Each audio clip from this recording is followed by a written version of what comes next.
There is a small city in the southern part of India where the summer heat can make the streets shimmer like glass. In that city, long before anyone had heard of Google Chrome or Android, a young boy named Sundar used to walk to school carrying a small metal lunchbox.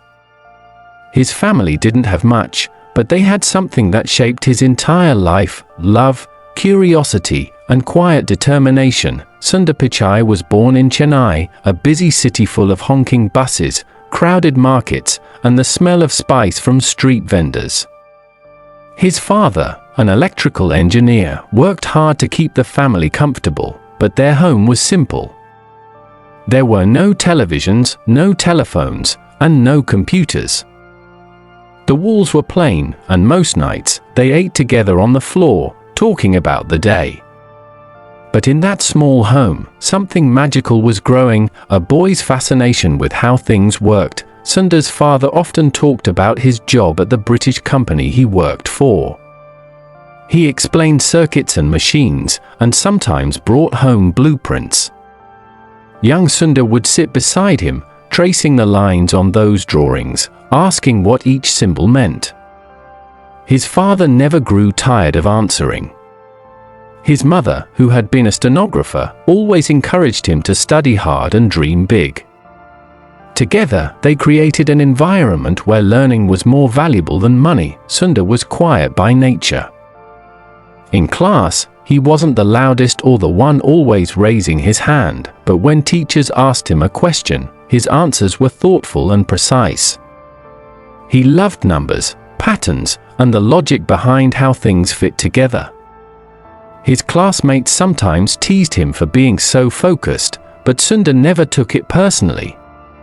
He was more interested in understanding the world than in proving himself to others.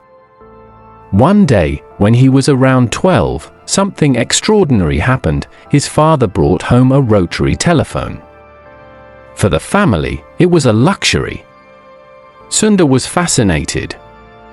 He picked it up, dialed the numbers just to hear the clicking sound, and realized he had a special talent. He could remember every phone number he dialed, even after hearing it once. That strange ability would become one of his earliest signs of an exceptional memory and an engineer's brain. Years passed, and Sundar studied hard.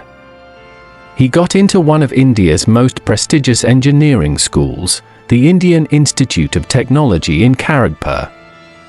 It wasn't easy to get there. Competition was fierce, and thousands of students applied each year. But Sundar's calm focus helped him stand out. He wasn't driven by the need to win. He was driven by curiosity. He wanted to build things that could help people. At IIT, he studied metallurgical engineering, the study of metals and materials. It might not have sounded glamorous, but Sundar loved it. He spent hours in labs, asking professors deep questions about why certain metals reacted the way they did. His teachers noticed something rare in him: humility combined with brilliance. He never showed off his intelligence, he simply used it quietly and effectively. After graduation, Sundar received a scholarship to study at Stanford University in the United States. For a young man from a modest Indian family, that was an almost impossible dream. His father had to use much of the family's savings to pay for the trip. It wasn't an easy decision. They didn't have extra money lying around. But his father looked at him and said, "Go, Sundar. You will do great things." That moment stayed with Sundar forever. It wasn't just money his father gave him, it was belief. It was the kind of support that can shape a person's destiny. When Sundar landed in California, it was like stepping into another world. The air smelled different, the food tasted new, and the culture was open and fast-paced. He was quiet, observant, trying to absorb everything. He often walked around campus, amazed by how students talked freely to professors, how ideas were shared without fear, and how technology was changing every day. At Stanford, Sundar studied materials science and engineering. He was fascinated by semiconductors and how tiny bits of silicon could change the world. But more than that, he fell in love with innovation itself. The United States, especially Silicon Valley, was filled with dreamers. People here didn't just think about what was possible, they built it. After finishing at Stanford, Sundar worked briefly for a company called Applied Materials, and later went on to earn an MBA from the Wharton School at the University of Pennsylvania.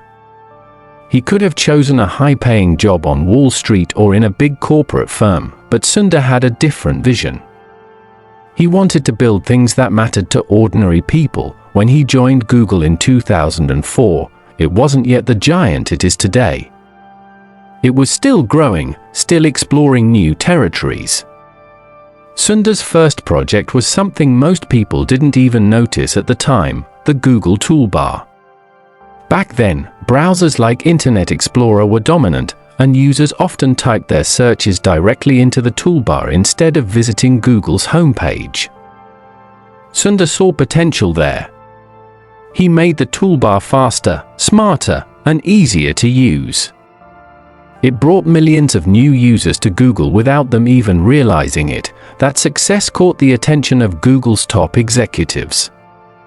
They began to see that Sundar had a gift, not just for technology, but for understanding people. He could see what users needed before they knew it themselves. Then came one of his biggest challenges, convincing Google to build its own browser. At the time, it was a risky idea. Why compete with Internet Explorer and Firefox?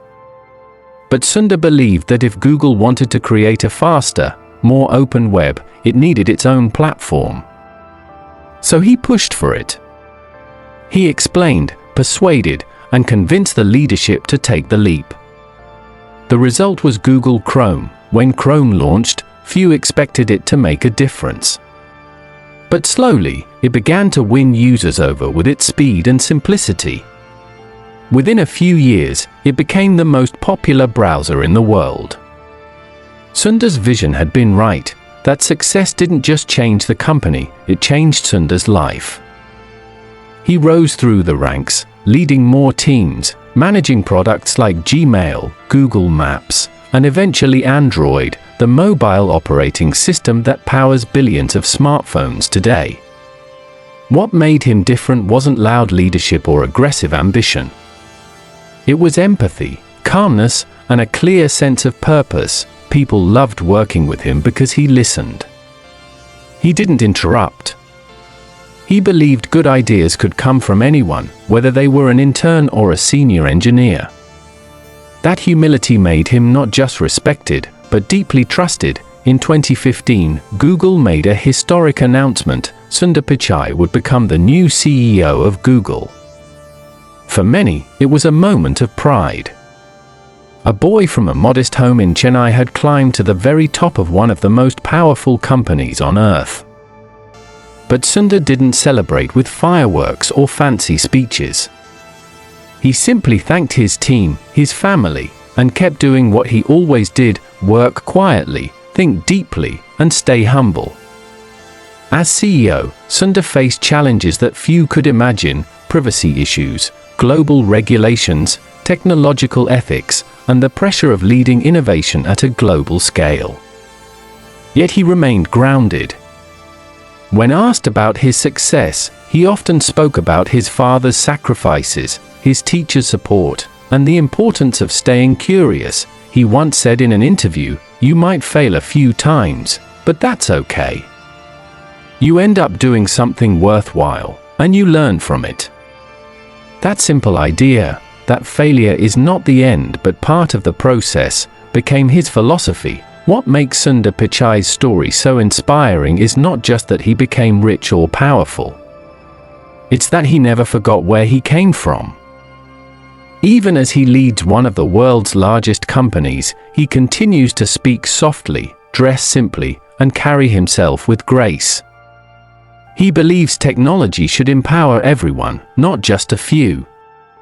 His mission has always been to make the internet accessible to every person, no matter where they live, when he visits schools or speaks to young students, he often tells them to stay open-minded, to never stop learning, and to dream beyond their circumstances. He reminds them that curiosity is more powerful than intelligence, and kindness is stronger than competition. Sundar Pichai's journey is proof that success is not defined by where you start, but by how you think. It's about the choices you make when no one is watching.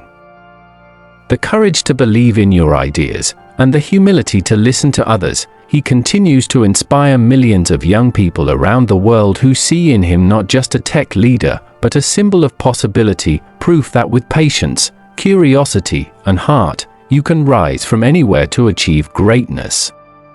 So the next time you open your browser and type something into Google, remember, behind that simple search bar is the story of a young boy who once stared at a telephone in wonder.